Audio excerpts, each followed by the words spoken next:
سلام، امیدوارم که حالتون خوب باشه. امروز میخوایم در مورد کنکور صحبت کنیم که فکر میکنم برای همه خانواده ها توی برهه‌ای یه مسئله خیلی حساسی بوده و محمدم که تازه از این جریان اومده بیرون. من خودم هم چندین تا کنکور دادم.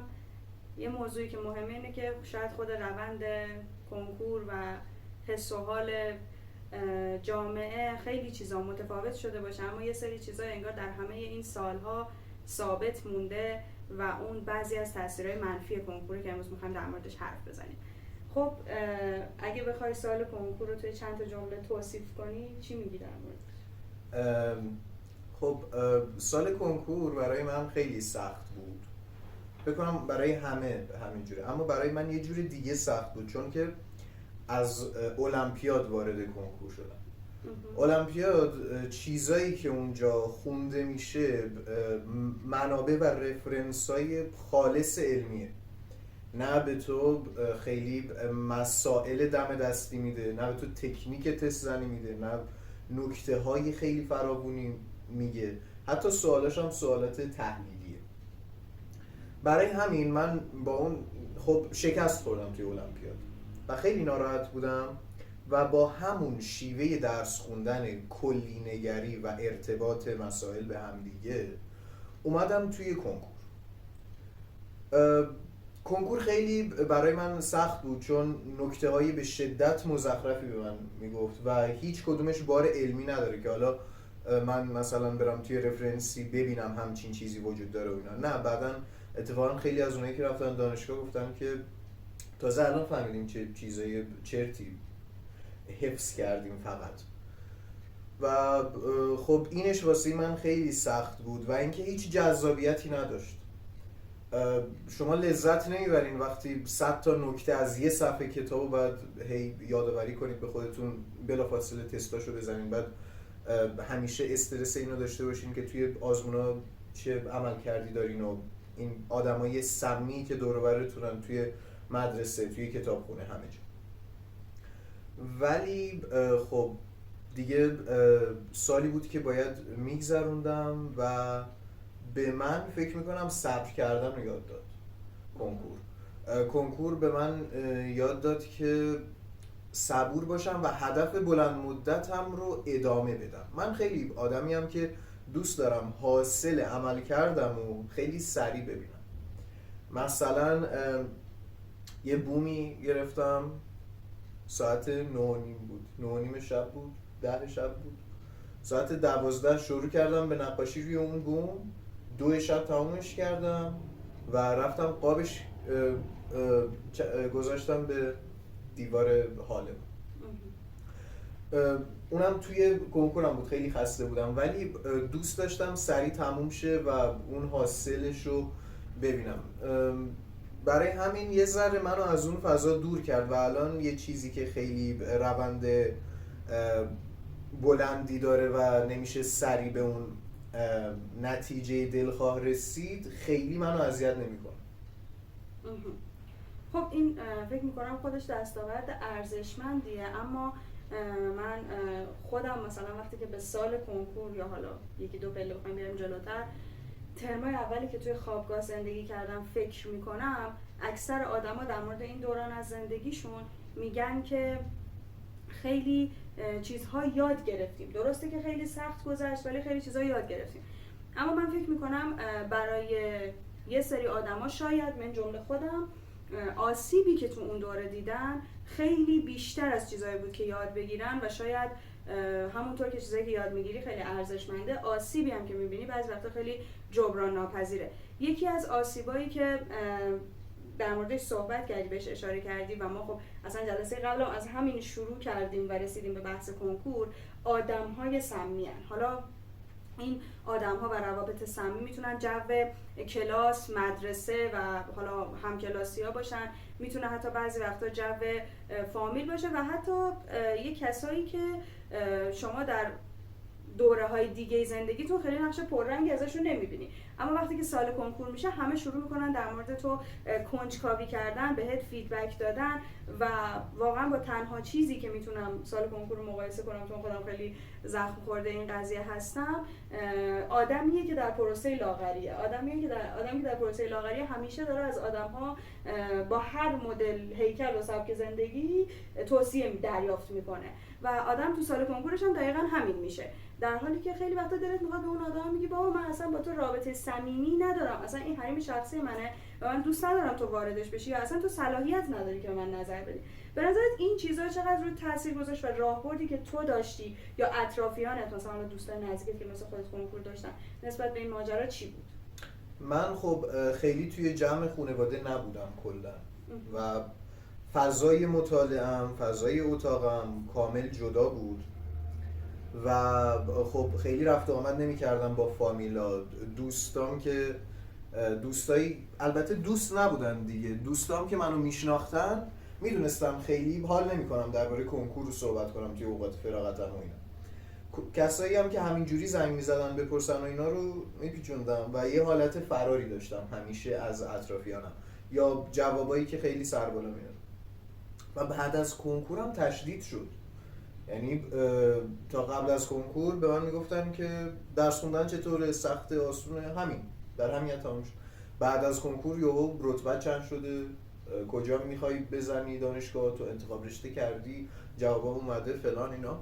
و دیشب یکی رو دیدم که من تو عمرم فکر کنم 2 بار دیده باشمش و اون اومد با من خیلی من فکر نمی‌کردم اصلا منو بشناسه، اصلا من یادش باشه تو بچگی دیده بودمش و من میگفت کنکور رو چیکار کردی، چی شده فلان اینا و نمیفهمم واقعا چرا برای بقیه این همه مهمه، چرا اینقدر دوست دارن که سوال کنن. من خودم از کسی نه رتبه میپرسم نه اینکه کنکور رو چیکار کرده، تا اینکه احساس کنم مثلا خودش میخواد بگه.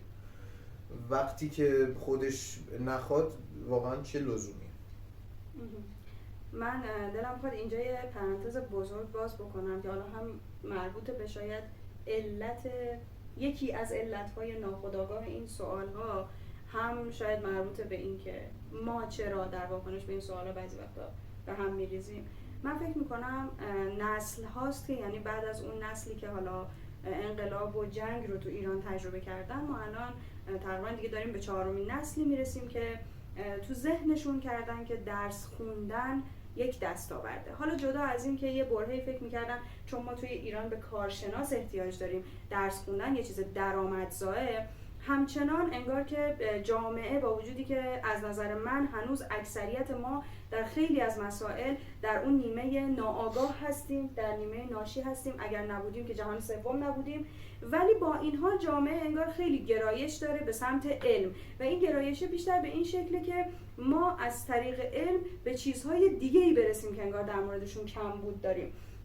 من حالا در ادامه صحبت تو این رو اینجوری فکر میکنم که مثلا من خودم توی یک خانواده‌ای، یعنی خانواده منظورم فامیله، توی یک فامیلی بزرگ شدم که درس خوندن خیلی براشون ارزش نیست. خب مثلا به من افتخار میکردن که اینقدر درس خونم و این موفقیت رو به دست آوردم و شاید خیلی جاها به من انگیزه دادن و حتی تایمای تفریح و استراحتم واقعا با اونا گذشته و خیلی خوش گذشته.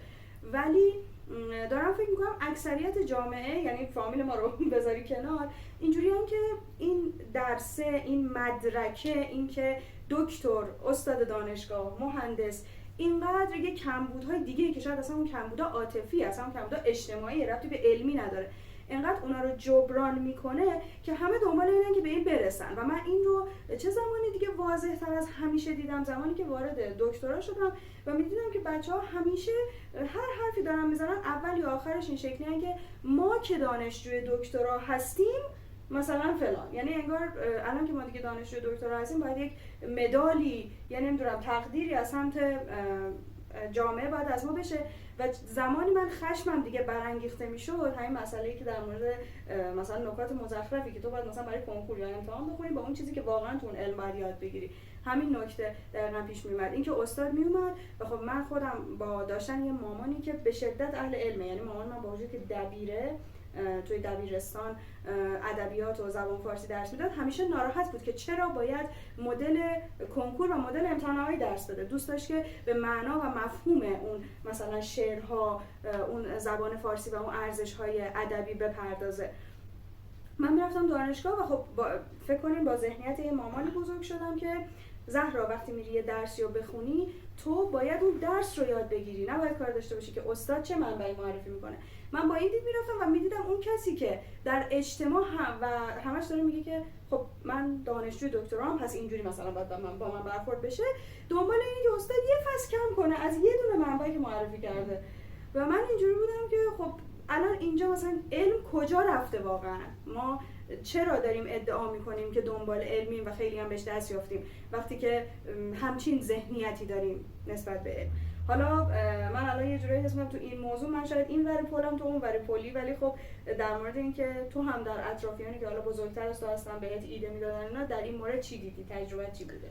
من حس میکنم این که آدم بره به سمت علم چیز خوبیه، خب ولی اون چیزی که حالا تو پدر مادرای ماست و نسل ما که حالا الان یه ذره بهتر شده فکر کنم، مثل شما خیلی سختگیرانه تر بود. آره. این که برید سراغ علم منظورشون ساینسه.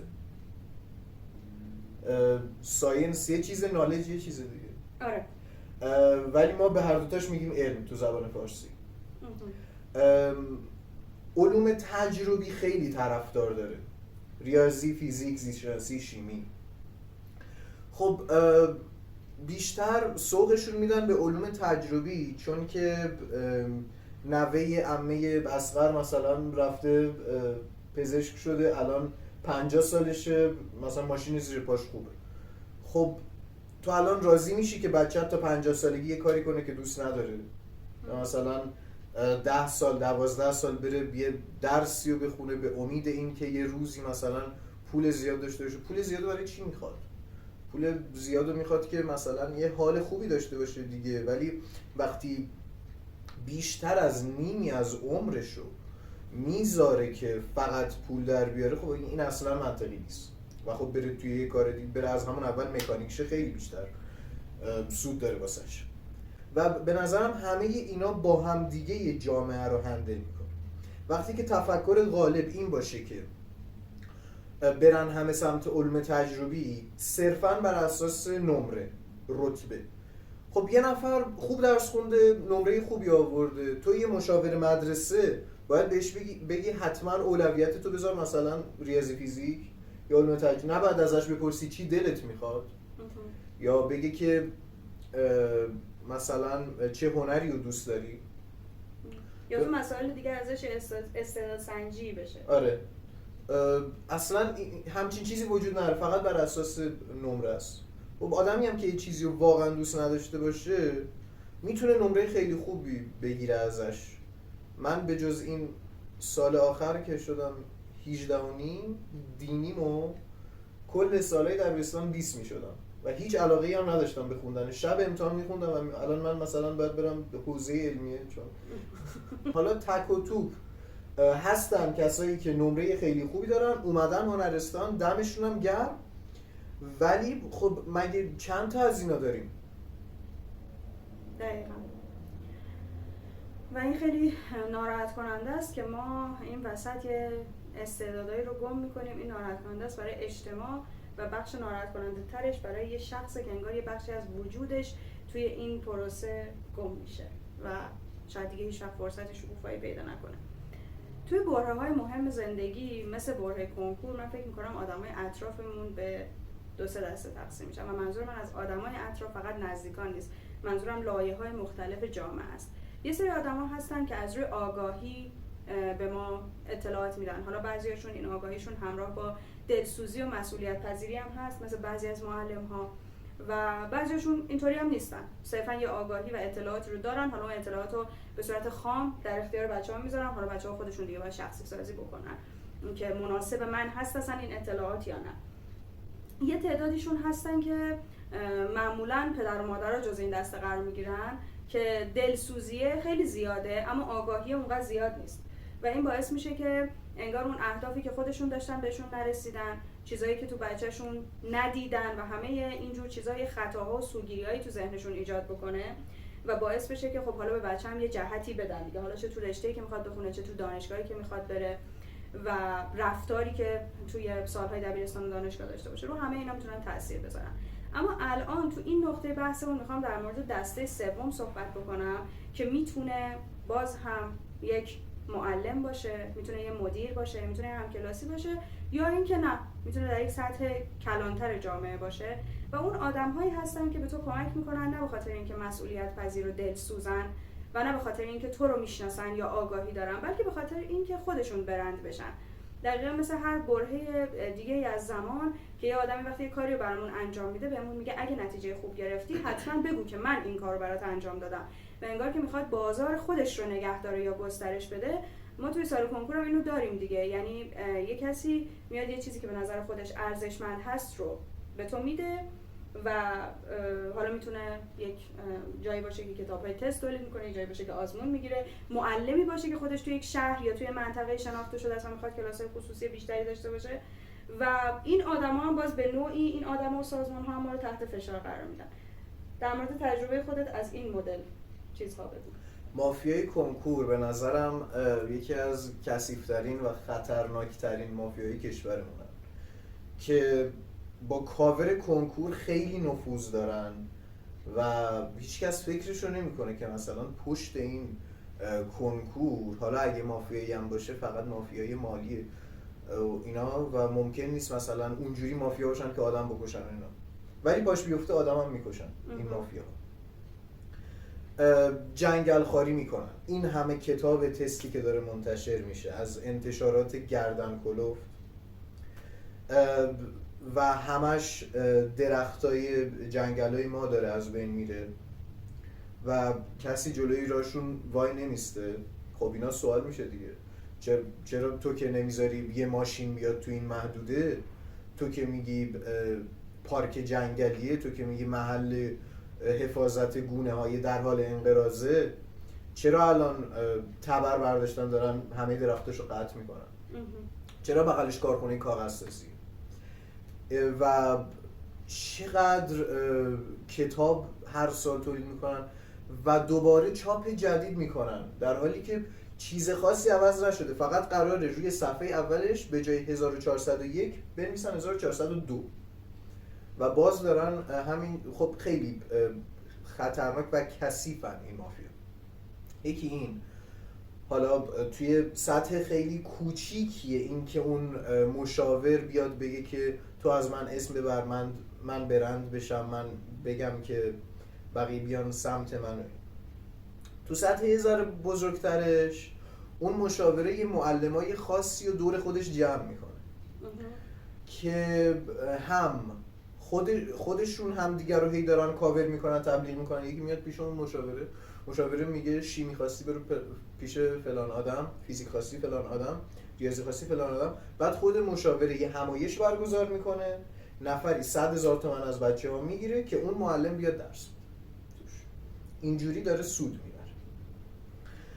بعد و خیلی هم کارهای تو این زد و بندا زیرا معلمای دیگر رو میزنن و مسخره میکنن معلمای دیگر رو، با آموزشگاه قرارداد میبندن، به آموزشگاه میگن معلمات فقط باید ما باشیم، کسی دیگه رو راه نده. یکی خواست مثلا جلو اینا در بیاد، سعی میکنن با خودشون همراه کنن اون آدمو و اگه همراه نشد زیرا به اونم میزنن.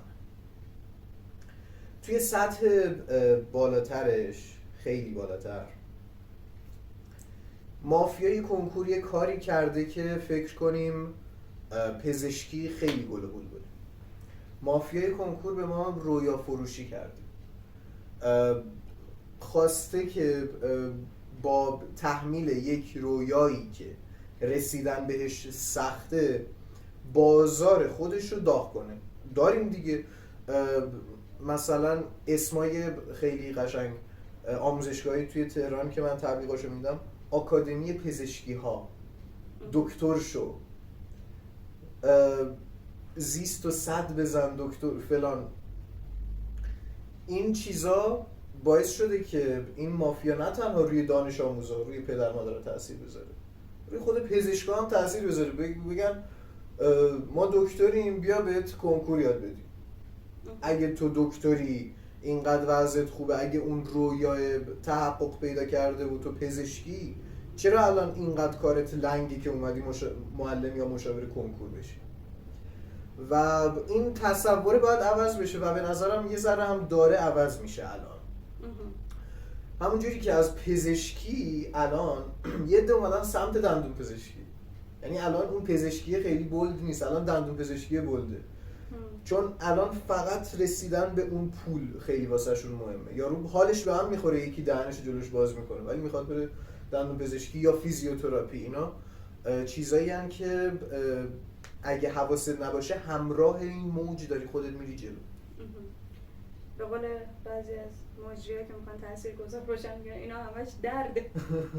واقعا میگیم بعضی وقتا شاید یه لبخندی هم بیاد رو لبمون ولی خیلی خیلی غمگینه و من فکر میکنم یکی از کارهای مهمی که این مافیا انجام میدن که این مهم بودنش این در جهت مخرب بودن منظورم هست اینه که ببینید وقتی که در سالهای گذشته به برگزاری کنکور نگاه میکنیم، در سالهایی که اصلا همچین پدیده‌ای به وجود نیامده بوده، آدم‌ها با علمشون به علاوه یه مقدار اندکی از مهارت مثلا تست زدن، مدیریت زمان، مدیریت اضطراب میرفتن کنکور میدادن و ظرفیت دانشگاه‌ها کم بوده. اون کسی که وارد این حرفه میشده واقعاً متوجه میشده که لیاقت داشته، استعداد داشته، حداقل یه فاکتورایی رو داشته، حالا یه فاکتوری نداشته، در طول اون زمان پرورش میداده و اون مدرکه واقعا ارزشمند بوده چون داشته هم علم رو یاد میگرفته هم مهارت رو یاد میگرفته. کسی هم که وارد این هیته نمیشده اگر پشت کنکور میمونده همچنان هم میدونسته که کار خیلی سختی در پیش داره و ممکنه بازم نشه و این انتخاب مهمیه. اگر هم که نمیمونده خب میرفته یه حرفه یاد میگرفته که اون حرفه به اندازه همون کار واقعا تو جامعه ارزشمند بوده. تعمیر ساعت ارزشمنده، ساختن طلا ارزشمنده، تعمیر دستگاه‌های چاپی ارزشمنده، هر کاری، حالا مکانیکو چون محمد مثال زد من دیگه رفتم تو مثالای دیگه. ولی الان یه جوری شده که این مافیا میان میگن که تو هر هوشی داری، تو هر استعدادی داری، هر علاقه‌ای که داری بیا پیش ما اینو تبدیل میکنیم به رتبه خوب. اصلا چرا باید همچین اتفاقی بیفته؟ یعنی اصلا این جمله خودش به نظر من میشه در موردش با کلی منطق اصلا منحلش کرد. چرا ما باید با هر جایگاهی و با هر مدل شخصیتی که داریم بریم و از خودمون توقع مثلا رتبه سرقمی داشته باشیم، این توقع در دیگران هم ایجاد بشه؟ این توقعی که تحمیل شده و تزریق شده از سمت یک واقعا سازمان‌ها و یک سلسله مراتبی که اصلا بر پایه یه چیز بی‌منطق به نظرم ساخته شدن.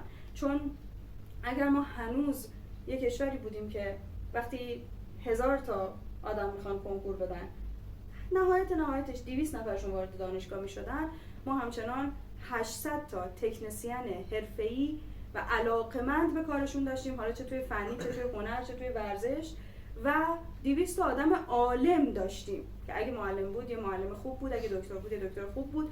اما الان همونطور که محمد گفت ما دکترا، دندون پزشکا و معلم‌های زیادی داریم، چون من دیدم استقبال از دانشگاه فرهنگیان هم الان خیلی زیاده به خاطر حقوق و اون جریان استخدامش که واقعا فقط به خاطر پول هست. من حالا نمیخوام فقط به خاطر پول بودن رو بی ارزش بکنم، منظور این که هم آدم‌هایی که صرفاً شهوت پول دارن میرن سمت این موضوع، هم آدمایی که خیلی بدبخت بیچاره هستن میرن و فقط برای اینکه پول در بیارن تو اون سازمان به هر چیزی تن میدن. یعنی به اون معلم یا به اون دکتر که از یه خانواده فقیر اومده هر چیزی که بگن انجام میده و این باعث میشه که خب لول و سطح اون کار هم انگار بیاد پایین‌تر دیگه. یعنی هی ما رو از نظر ما اومدیم که مثلا پول در بیاریم و موفق باشیم، هی از اون نظرها دارن توقع ما رو میارن پایین، اون سقف شیشه‌ای که ما نمیبینیمش و کوچیک پایین‌تر میارن.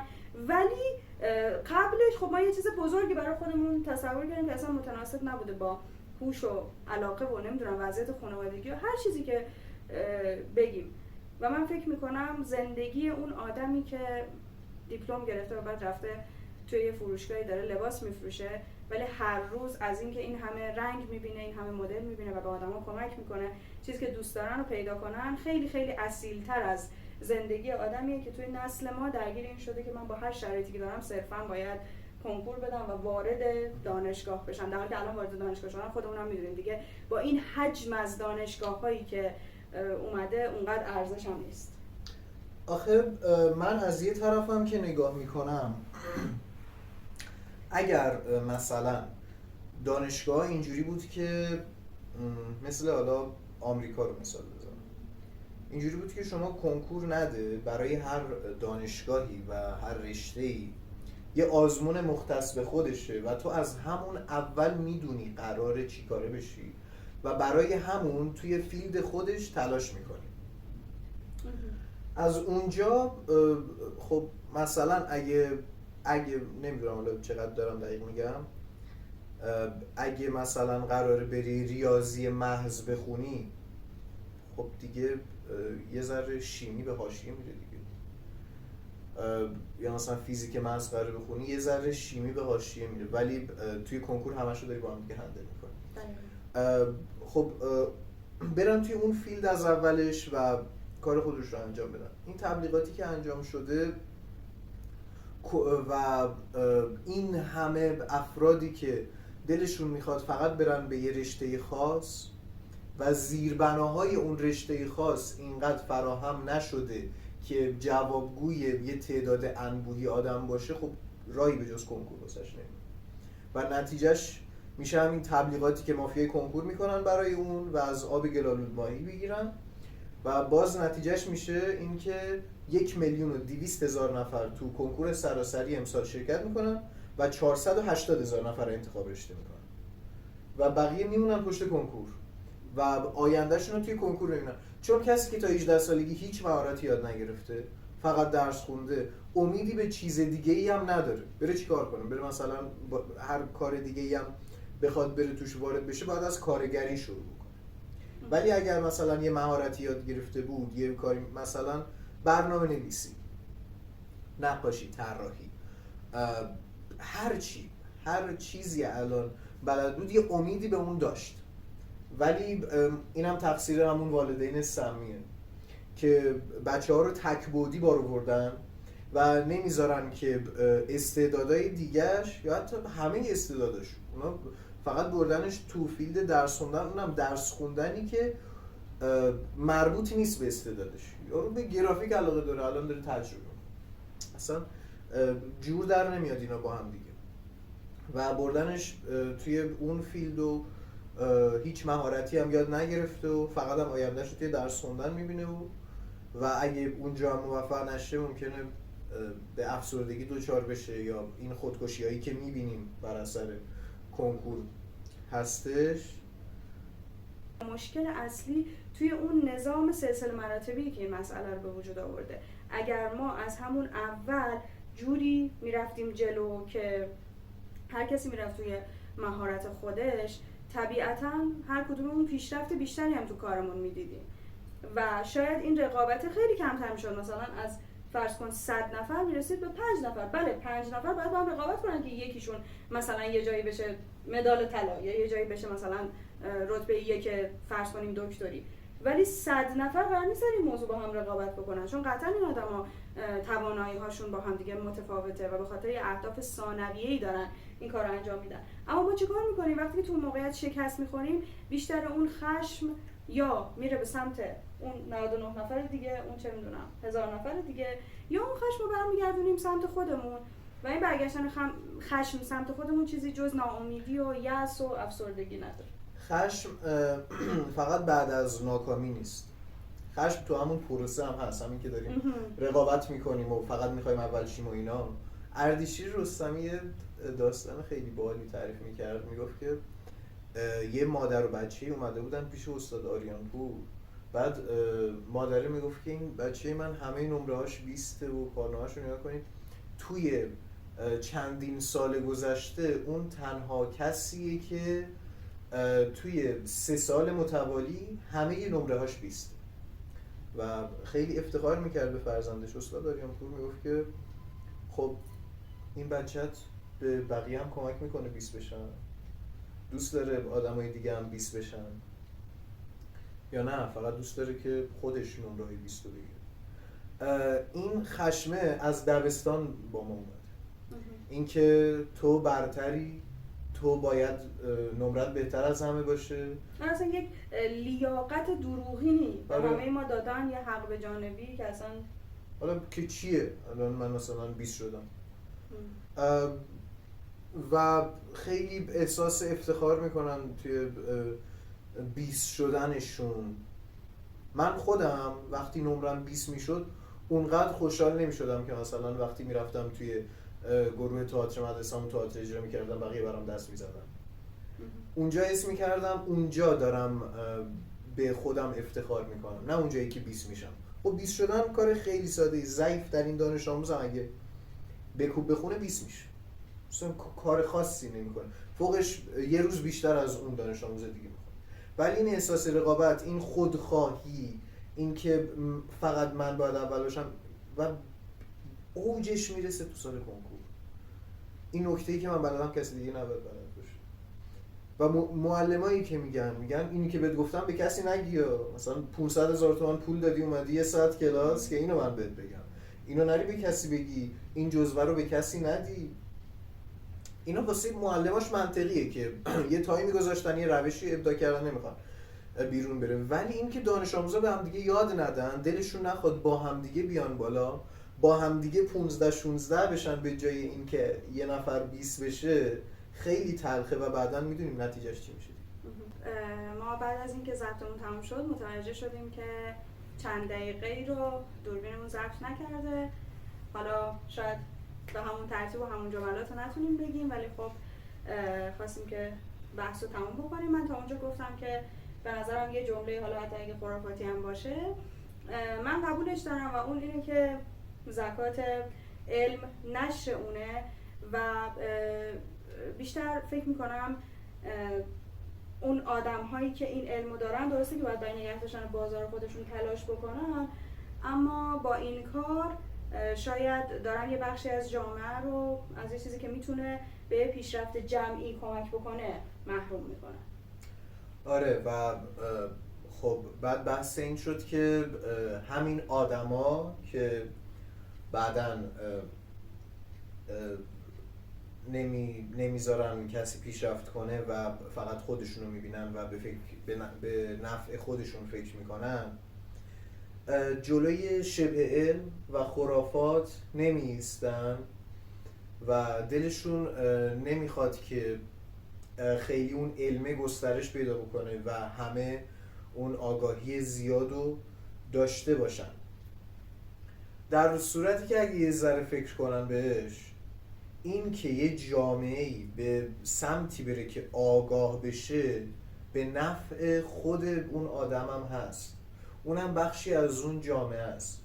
و وقتی که یه جامعه آگاه شد، فرزندان ما توی یه جامعه آگاهی پرورش پیدا میکنن، نه یه جایی که همش دارن جهان سوم بودنشو میکوبن تو سرش و و یه فیلتری میاد تو ذهن همه که میخوان باور کنن، چیزایی که میخوان پذیرش داشته باشن دربارش، از اون فیلتره رد میشه.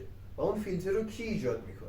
آدمایی که آگاهن، آدمایی که اون مطالعه رو داشتن و اون علم رو داشتن. و اگه نخوان مسائل اخلاقی رو اون آدم‌ها رعایت کنن، حالا من فکر نمی‌کنم معلمای کنکور و کسایی که تدریس کنکور میکنن خیلی روانه بشن به سمت اون علم خالص. شاید هم اولش مطالعهشون خیلی خوب بوده باشه، ولی دیگه کم کم اومدن تو فاز کنکور. ولی خب با این کارشون به نظر من این پیام رو به آدمایی که تازه میخوان وارد جامعه بشن دارن میدن دیگه. میگن اگه یه چیزی داری برای خودت نگه دار. من فکر میکنم ما همونجور که تو کل بحثمون بهش اشاره کردیم، تو این مسئله هایی مثل مسئله رقابت کنکور با یکی دو تا بحران خیلی بزرگ مواجه میشیم که توی ذهن ما نهادی نمیشه. یکیش این که تو همیشه حق داری از دست رقیبت خشمگین باشی، نه از دست سیستمی که داره بهت آسیب میزنه.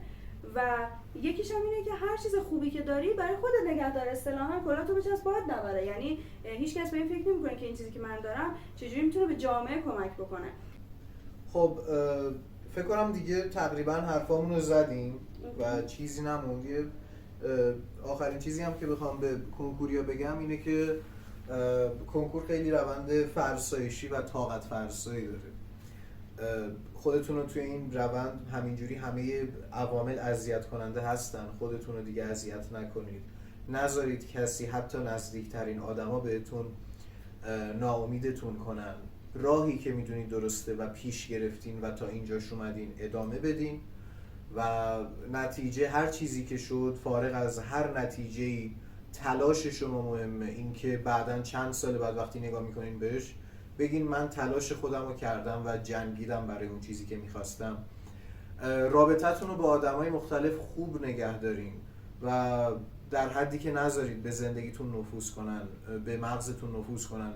هر کسی هر چیزی میگه راحت نپذیرین و دروازه ذهنتون رو خیلی خیلی خیلی کوچیک کنید در حد یه روزنه که خیلی نفوذپذیر نباشه و آدمای مختلف نتونن حالتون رو بد کنن. توی کنکور قطعا پوستتون کلوف میشه و این خیلی بعداً بهتون کمک میکنه. مثل محمد بگم که امیدوارم که کسی که کنکور داره علاوه بر این که روی هدفش متمرکز هست، اینو در نظر داشته باشه که وای چقدر مگس از اینو در نظر داشته باشه که کنکور مهمترین اتفاق زندگی نیست. این یکی از باوراییه که ممکنه دیگران به شما داده باشن، ممکنه در خود شما به وجود اومده باشه، اما اتفاقای بعدی زندگی خیلی پیچیده تره و من خودم آدمی بودم که حداقل سالهای دبیرستان و سال کنکور درس رو به خاطر درس میخوندم. نمیگم رتبه برام مهم نبود، اما سیستم انگیزشی من کلا بر اساس پاداشهای معنوی خیلی بیشتر فعال میشه. اما خب حق میدم که خیلی از شما اینجوری نباشین، پس طبیعیه که یه وقتایی دلتون بخواد روی کتابا بالا بیارین، دلتون بخواد کتابا رو پاره بکنید، دلتون بخواد کلا از درس فاصله بگیرین. اما حواستون به این باشه که حتی اگه الان هدفتون کنکوره، در شغلی که میخواین انتخاب کنین، چیزی که بیشترین ساعات روزتون و در نتیجه بیشترین ساعات عمرتون رو توش میگذرونین، واقعا باید چیزی باشه که براتون مثل تفریح باشه. قطعا تو شغل آدم ها خسته میشن، اما اینکه این خستگی روحی و فرسایش باشه با اینکه این خستگی صرفا خستگی جسمی باشه ولی لذت برده باشه و اون حس مفید بودن چه برای خودت و خانواده‌ات چه برای دیگران داشته باشی، خیلی فرق داره. و مهمترینش این که یکی از چیزایی که تو زندگی باید یاد بگیریم اینه که در مقابل ناکامی و شکست هم بتونیم خودمون رو مدیریت کنیم، چون همه روزای زندگی خوب نیستن و واقعیت تلخ‌تر از اینه که اکثر روزای زندگی خوب نیستن. و مثل یه جمله معروف که میگه زندگی یه خوبیه، یه لحظه خوبه که بین دو تا بازه طولانی رنج و سختی به وجود اومده. امیدوارم که سال کنکور و اتفاقای بعدش بتونه اینها رو در شما تقویت بکنه، حتی اگه اطرافیانتون توی این موضوع بهتون کمک نکردن.